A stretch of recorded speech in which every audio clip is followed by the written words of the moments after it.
मंदामारी नाम के गांव के नदी पर एक पुल था। उस पुल की हालत अच्छी नहीं थी। उस पुल पर जगह जगह पर गड्ढे पड़े हुए थे। कोई होने ही नहीं दे रहा था। दरअसल उस गांव में दो लोगों के गुट थे। एक था सुंदर का और दूसरा मनोज का। वो दोनों भी एक दूसरे के जानी दुश्मन थे। पुरानी दुश्मनी वो अभी तक निभा रहे थे। पर उनके इस दुश्मनी से गांव का नुकसान हो रहा था और वो दोनों भी पुल के रिस्टोरेशन के लिए मना करते थे। एक दिन सवेरे सवेरे सरपंच उन दोनों को समझा रहे थे। पुल पर गड्ढे पड़े हुए हैं और तो और आने जाने में तकलीफ भी होती है। मैंने सरकारी दफ्तर में भी इस बात की सूचना दी है, पर अभी तक उनका कोई जवाब नहीं आया। इसलिए मैं सोच रहा हूं कि अगर हम सब मिलकर कुछ पैसे इकट्ठा करें और पुल का रिस्टोरेशन करेंगे तो कैसा रहेगा। अरे सरपंच जी, आपकी बात ठीक है, पर यह पुल हमारी वजह से थोड़ी ना खराब हुआ है। इस मनोज की ज्यादा लॉरी चलती है इस पुल से। अगर सरकार कुछ नहीं कर रही तो इस मनोज से कहिए पैसे देने के लिए। हम क्यों दे भला। अरे सरपंच जी, मैं भी क्यों पैसे भरूं? पुल तो सबका है ना। मैं अकेला पुल का क्यों रेस्टोरेशन करूं? पुल टूटता है तो टूटने दो, मेरी बला से। अरे तुम दोनों मेरी बात को समझ नहीं रहे हो। तुम दोनों ने हाँ कर दी तो ही बाकी तुम्हारे दल वाले पैसे देंगे और पुल का रिस्टोरेशन हो सकेगा। सरपंच जी, मुझे ये बात बिल्कुल मंजूर नहीं। हम एक काम करेंगे, सरकार की राह देखेंगे। ऐसा कहकर सुंदर और मनोज दोनों भी सरपंच की बात ना मानकर वहां से चले जाते हैं। सरपंच को समझ नहीं आता कि क्या किया जाए। तभी एक दिन गांव की एक लड़की मीना पुल से जा रही थी कि अचानक वो पुल के गड्ढे से नदी में गिर जाती और वो चिल्लाने लगती। बचाओ! कोई है? बचाओ! तभी अचानक कहीं से मधु नाम का एक लड़का नदी में छलांग लगाता है और वो मीना को बचा लेता है। उसे नदी से बाहर लाकर किनारे पर लाता है। तुम्हारा बहुत-बहुत शुक्रिया। बहुत ही समय पर आए हो तुम। तुम कौन हो? अरे मेरा नाम मधु है। पुल की हालत ठीक नहीं है, तो आप लोग इसे रिपेयर क्यों नहीं करवाते। तब मीना मधु को सुंदर और मनोज के दुश्मनी के बारे में सब बता देती है। मधु कहता है, ऐसे भी क्या दुश्मनी, और अगर पुल रिपेयर किया जाए तो फायदा तो लोगों को ही होगा ना, रोज हादसे तो नहीं होते रहेंगे। मधु और मीना अपने अपने घर चले जाते हैं। मीना के साथ हुआ हादसा गांव में फैल जाता है। अब तो लोग भी उस पुल से जाने के लिए डरने लगे थे। रात में तो कोई पुल के तरफ देखता भी नहीं था। एक रात मधु टहलते टहलते नदी की तरफ जाता है। तब उसे कुछ आवाजें आती है। उसमें से एक आदमी कह रहा था, अरे जल्दी करो, सारे बॉक्स इस जगह पर छुपा कर रखो। मधु चुपके से वो सारा नजारा देखता है। कुछ आदमी वहां कुछ छुपा रहे थे। थोड़ी देर में वो सारे वहां से चले जाते हैं और मधु वहां जाकर उन बक्सों को खोलकर देखता है। तब वो चकित हो जाता है। इतना सारा पैसा और जेवर, लगता है ये सब चोरी का है। रात यहाँ कोई नहीं आता, इस वजह से इन चोरों ने यहाँ रखा है। पिताजी को बतानी पड़ेगी ये बात। ऐसा सोचकर मधु वहां से चला जाता है और घर आकर सारी बात अपने पिता को बताता है। पिताजी, मधु और गांव के कुछ लोग उस जगह पर जाते हैं, लेकिन उन्हें वहां कुछ नहीं मिलता। शायद उन चोरों को उनके बक्सों के बारे में मधु को पता चल गया, इस बात की खबर थी और उन्होंने सारे बक्से उस जगह से गायब कर दिए थे। इसलिए मधु की बात पर भी कोई विश्वास नहीं करता। तब मधु सोचता है, जरूर इसके पीछे कोई बड़ा राज है और शायद इसीलिए ये पुल का काम भी नहीं होने दे रहा। कहीं वो सुंदर या फिर मनोज तो नहीं। मधु सुंदर और मनोज पर नजर रखे रहता है, पर उसे कोई शक वाली बात नहीं मिलती। तभी एक बार मधु गांव के चौराहे पर खड़ा था कि तभी एक आदमी वहां आता है। मधु उसे देखते ही रहता है। वो सोचता है, अरे ये कौन है, शायद मैंने इसे पहले भी कहीं देखा है, पर कुछ याद नहीं आ रहा। मधु बहुत सोचता है और फाइनली उसे याद आता है कि वो वही आदमी है जो उस रात नदी के पास बक्से छुपा रहा था। मधु उस आदमी का पीछा करता है। तब उसे पता चलता है कि वो और कोई नहीं बल्कि गांव का ही मदन नाम का आदमी है। मधु उसी रात पुल के नीचे छुपा रहता है कि तभी मदन अपने आदमियों के साथ वहां आता है और मधु उसे पकड़ लेता है।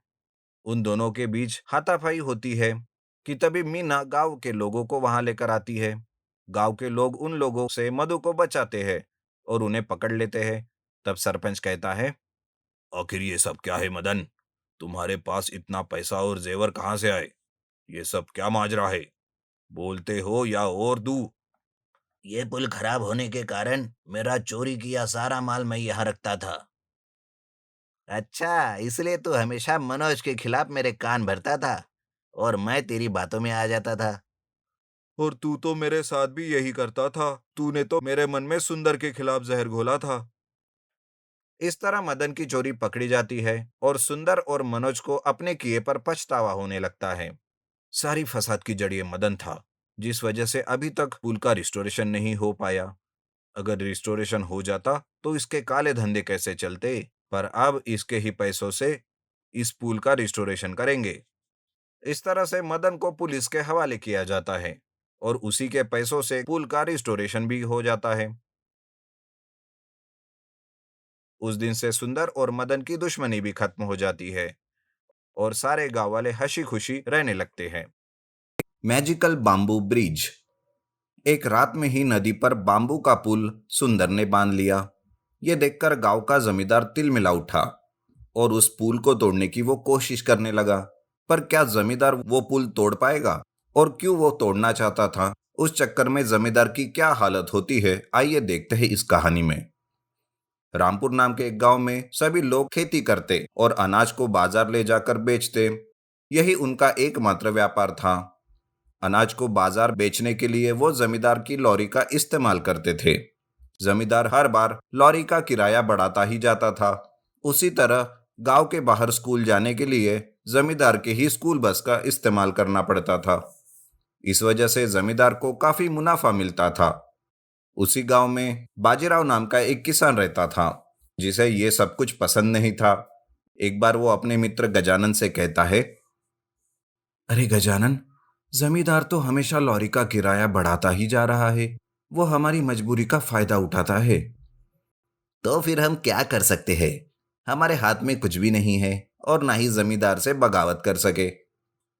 हाँ, पर नदी पर पुल बांधने से बाजार जाने तक का मार्ग तो नजदीक हो जाएगा ना। उससे कम से कम किराया तो कम हो जाएगा और पुल की वजह से बच्चे भी आसानी से स्कूल जा सकेंगे। पर वो पुल ये जमींदार थोड़ी ना होने देगा। पुल बांधने से तो उसका ही नुकसान हो जाएगा। जमींदार को ये अच्छे से पता है, इसलिए वो पुल बांधने ही नहीं देता। हाँ, तुम सही कह रहे हो, लेकिन ऐसा कब तक चलेगा? हमें कुछ तो करना पड़ेगा। ऐसा कहकर बाजीराव सरकारी दफ्तर जाता है और पुल बांधने के लिए अर्जी करता है। सरकारी दफ्तर से एक इंजीनियर सर्वे करने आता है। वो नदी का सर्वे करते रहता है। तब जमींदार वहां आकर कहता है, पुल बने या ना बने, पर मैं आपकी लाइफ जरूर बना सकता हूं। बस पुल की नामंजूरी हो ऐसी रिपोर्ट बनाओ, तुम्हें पैसे से नहला दूंगा। इंजीनियर भी लालच में आकर गलत रिपोर्ट बनाता है और पुल को नामंजूरी मिलती है। जमींदार को बाजीराव के बारे में सब पता चलता है। तब वो उसके पास जाता है और कहता है, क्यों रे बाजीराव, बड़ी चर्बी चढ़ी है तुझे? तुम्हारी सारी चर्बी उतारनी होगी ताकि बाकी के गांव वालों को भी सबक मिल सके। जमींदार अपने आदमी से कहकर बाजीराव को पिटवाता है और गांव वालों को धमकाकर वहां से चला जाता है। जब ये बात बाजीराव के बेटे मधु को पता चलती है तो वो अपने पिताजी का हाल देखने शहर से गांव आता है। बाजीराव मधु को सारी बात बताता है। तब मधु कहता है, अब तो पिताजी नदी पर पुल बांधना ही पड़ेगा, कैसे भी करके। बेटा, तुम इस मामले से दूर ही रहो। जमींदार बड़ा खतरनाक है, वो तुम्हें भी पिटवाएगा। बेटा, तुम बस अपनी पढ़ाई पर ध्यान दो। लेकिन मधु बाजीराव की बात नहीं सुनता और वो नदी किनारे जाता है। नदी का किनारा बहुत गंदा रहता है, चारों तरफ कचरा ही कचरा होता है। उस नदी के किनारे कुछ बांबू के पेड़ लगे हुए थे। तब मधु को एक आइडिया आता है और कुछ गांव वालों को बुलाकर वो उनसे कहता है, सुनिए गांव वालों, ये क्या नदी का हाल किया है? ये पानी हमारे घर तक आता है, जिसे हम अपने रोज के कामों में और पीने के लिए इस्तेमाल करते हैं। सबसे पहले तो हम नदी का कचरा साफ करते हैं और बाद में हम सब मिलकर इस बांबू से पुल बनाते हैं नदी पर। क्या कहते हो? ये सुनकर गांव वाले खुश हो जाते हैं और कोई तो है जो उनकी मदद कर रहा है ये सोचकर काम करने लगते हैं। पर जब ये बात जमींदार को पता चलती है तब जमींदार तुरंत उस जगह पहुंचता है और वो कहता है, खबरदार गांव वालों, जो किसी ने भी इसकी मदद की तो तुम सबको पता है मैं क्या कर सकता हूँ। अपनी जान प्यारी है या नहीं। जमींदार की धमकी से सारे गांव वाले डर जाते हैं और मधु को मदद ना करते हुए वहां से अपने अपने घर चले जाते हैं। बेचारा मधु अकेला पड़ जाता है लेकिन वो हार नहीं मानता। पूरा दिन मेहनत करके मधु अकेला नदी का सारा कचरा साफ कर देता है। काम करते करते रात हो जाती है। उसकी मेहनत से नदी का पानी भी साफ हो जाता है। तभी इतने में नदी के पानी से जल देवी प्रसन्न होकर ऊपर आती है और वो कहती है, मधु, आज तुम्हारे वजह से मैं बहुत खुश हो गई। इतने सालों की गंदगी तुमने साफ कर दी। कहो मधु, तुम्हें इसके बदले क्या चाहिए? हे जल देवी, मुझे कुछ नहीं चाहिए। अगर देना ही है तो इस नदी पर एक पुल बनवा कर दो। तथास्तु। ऐसा कहते ही जल देवी नदी पर बांबू का पुल बांध देती है, जिससे मधु बहुत खुश हो जाता है और गांव वालों की समस्या भी दूर हो गई रहती है। दूसरे दिन ये बात सारे गांव में फैल जाती है। बांबू पुल देखने सारे गांव वाले नदी किनारे आते हैं और सब मधु का गुणगान गाने लगते हैं।